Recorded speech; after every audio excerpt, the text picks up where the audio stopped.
un podcast de Cooperativa.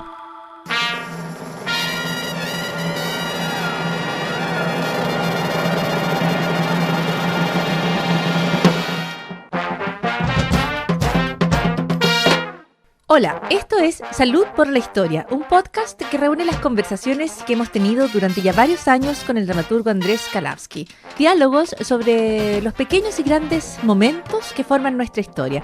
Hablamos de música, de inventos, de creaciones y decisiones que cambiaron nuestra vida, de aventuras y descubrimientos, de heroínas, héroes y villanías. Este es un podcast para entender cómo llegamos hasta aquí y suena como un brindis. Salud por la historia.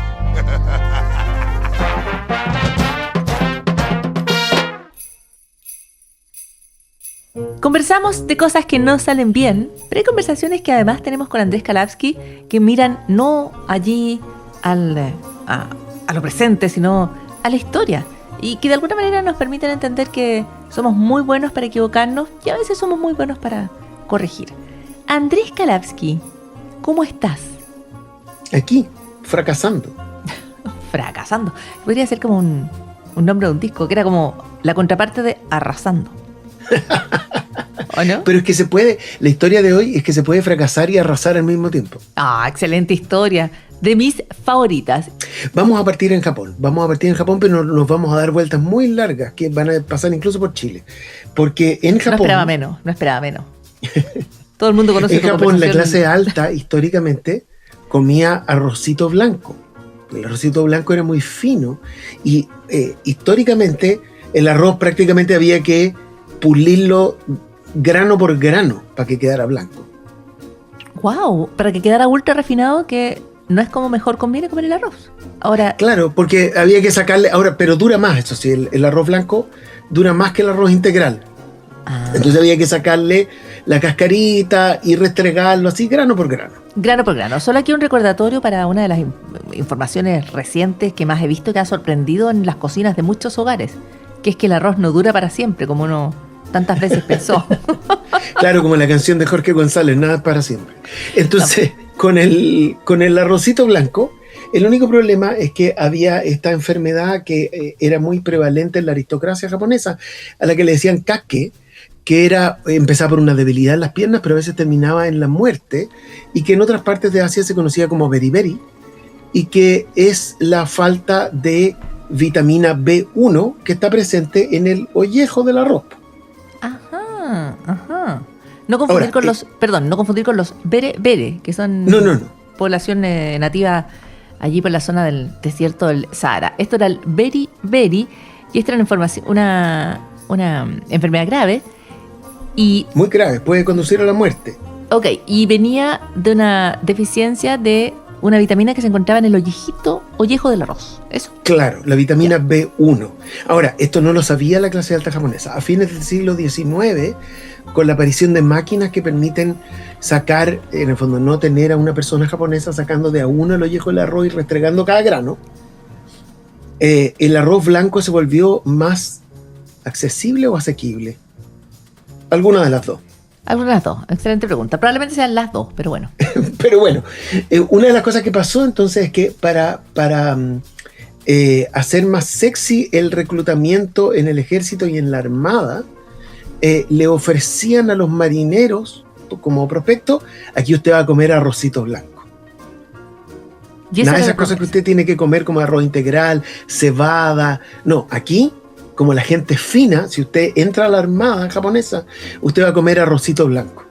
Mira cómo cambian las cosas, cuando hoy lo finoli es comer integral. Oye, claro.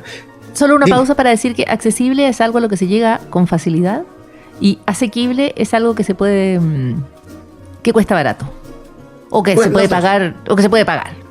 Entonces eran los dos. Eran los dos, ya. Ok, entonces le dicen, y volvemos al Japón, y ya vamos dando la vuelta por el ejército, porque como una forma de incentivar el reclutamiento, le dicen: aquí usted viene a la tropa y le vamos a dar arroz blanco. Claro. Y entonces empezó a pasar que un montón de marineros, sobre todo, que pasaban mucho tiempo sin acceso a comida fresca, se enfermaban de beriberi o de kake. Y se morían un montón de marineros a fines del siglo XIX en la armada japonesa. Y esto era gravísimo y nadie sabía qué hacer. Entonces ahí apareció el señor Kanehiro Takaki, que había estudiado primero medicina tradicional japonesa, medicina tradicional china y lo que se llamaba en esa época medicina holandesa, que es lo que nosotros conocemos como medicina. Ok. Y se fue a estudiar a Inglaterra, volvió y dijo, aquí, con los conocimientos que traía de todo su estudio, dijo, aquí claramente esta cuestión es una cuestión nutricional. Y con eso le achuntó medio a medio, pero también se equivocó. ¿Por qué? Porque él pensó que lo que faltaba en los marineros era proteína. Y no era proteína, era una vitamina, pero todavía no sabíamos eso. Entonces hubo un barco de entrenamiento que se llamaba Ryujo, que hizo un viaje muy largo pasando, entre otros lugares, por Chile. Ajá. Y cuando volvió el Ryujo, resulta que de los 376 marineros, 169 venían enfermos. Wow. Entonces Takaki dijo, no, ya, está bueno ya. Y le escribió al emperador mismo, pidiéndole, ¿me deja hacer un experimento, don emperador? Y el don emperador le dijo que sí. Y entonces, justo esto era 1883 para 1884, justo iba a salir otro barco de entrenamiento, como quien dice la esmeralda japonesa. Ya. Y entonces... Es que, Andrés, son archipiélagos, o sea... No, sí. Hay un destino manifiesto ahí en salir a navegar. Entonces vuelve a salir a navegar una especie de buque escuela, pero aquí el doctor Takaki, que se me ha escapado si es el nombre o el apellido, pero el doctor dice, aquí vamos a hacer ciencia. Aquí vamos claro. El apellido es Takaki. Y entonces él dice, vamos a hacer ciencia, y entonces en el Tsukuba él da una instrucción de darle más proteína a la gente. Y eso incluye unas carnes y unas verduras. Y con esa dieta, cuando vuelve el Tsukuba, acuérdate, el anterior venía con 169 marineros enfermos. Cuando vuelve el Tsukuba de su viaje, vienen 14 marineros enfermos nomás. Y él dice, esto es un éxito. Y además después se entera que los 14 marineros enfermos fueron los que se negaron al experimento. Entonces, éxito Perdona, total. disculpa que me rías, que siempre... Claro, probablemente eran los más prudentes. Claro, que vamos a andar comiendo cuestiones raras a bordo. Exactamente, pero ya mira que por prudencia han llegado enfermos de vuelta, pero bueno. Claro, es como cuando la gente empieza, no, que esas vacunas son experimentales. No, o a cualquier tratamiento que uno, como que no, mejor no. Claro. Pero bueno, ya ves. Entonces, éxito total. Él dice, ya, ok, basta cambiar unas cosas. Y le dijeron, oye, pero la carne es muy cara para los marineros. Dijo, no importa, cambiemos la carne, que es muy cara para los marineros, por cebada y poroto rojo, sin saber que la cebada y el poroto rojo no solo aportan más proteínas, sino que tienen también tiamina, claro, la vitamina B1. Exacto. Entonces le estaba achuntando medio a medio. Pero aquí, de hecho, el emperador le agradeció, le dio un título nobiliario, lo nombraron general, y dijo, ya, yo me voy a seguir tratando gente al hospital. Pero los otros médicos de la Armada dijeron, no, estos son ideologías foráneas. Pero si Takaki era de ahí, pero bueno, no importa. Pero no importa. Y entonces se negaron a implementar las medidas de Takaki, que ya había publicado en The Lancet. Y de todas maneras, o sea, hay una falta, hay una ceguera, digamos, aquí. Claro, se demoraron más de 20 años en hacerle caso. Y entonces, por ejemplo, en la guerra ruso-japonesa, que murieron como 47.000 japoneses en combate, horror. Murieron además 27.000 por beriberi. Ok, entonces Andrés, quiero hacer una pausa aquí. Yo creo que todo esto nos demuestra que la vieja conversación respecto a cuánta proteína, qué vitamina, estaba vigente entonces y sigue vigente hasta hoy. Yo creo que todavía estamos en la conversación de cuánta proteína necesitamos, cuánta vitamina, qué vitamina va aquí, qué vitamina no va acá. En los casos que tú cuentas, en el caso del beriberi, es como muy claro porque había una carencia muy específica, ¿no es cierto? Y se podía identificar. Que es parecida como a lo del escorbuto, ¿no es cierto? Que era cuando navegaban y no tenían vitamina C, entonces empiezan a subir unos barriles con naranjas y cómo nos cambia la vida. Pero siempre uno se come una naranjita y te cambia la vida un poco. Bueno, la naranja como que te despierta. Pero como sea, yo creo que estamos siempre en esa conversación respecto a qué vitamina, cuánta vitamina, qué proteína, cuánta proteína. primero muchas proteínas, después vamos vitaminas, no, después esta vitamina, no, después esta otra, después tome sol porque en realidad no era vitamina, es como una hormona. Entonces, yo creo que nos recuerda varias cosas, que el cuerpo humano es muy complejo, que es súper enredado. Que es súper enredado, que además los nutrientes interactúan entre sí, y ya viste que cuando les daban poroto, claro, había proteína, pero también había vitamina, y que yo creo que es como, la nutrición no es una ciencia como exacta, no es un número exacto. Nadie te va a poder decir cuántas cucharadas de proteína te tienes que comer o cuánto. Es como un equilibrio más bien, ¿no? Es una ciencia muy compleja que además depende, sabemos ahora, de los bichos que uno tiene dentro. Además, como si fuéramos, que tienen su propio mundo. Claro, que tienen sus propios atados. Y uno no tiene nada adentro de uno. Pero también nos recuerda que uno puede achuntarle sin achuntarle, porque le pegó en el palo a Takaki y tuvo efecto, porque sanó gente, impidió que se enfermaran, pero sin entender exactamente, porque pasaron 10 años entre que él publicó en The Lancet y hubo este famoso experimento de un doctor europeo que terminó ganando el premio Nobel por el descubrimiento de la vitamina A, a partir de la idea de la vitamina B1. Alguna vez hablamos de eso en nuestro podcast también. Uh-huh.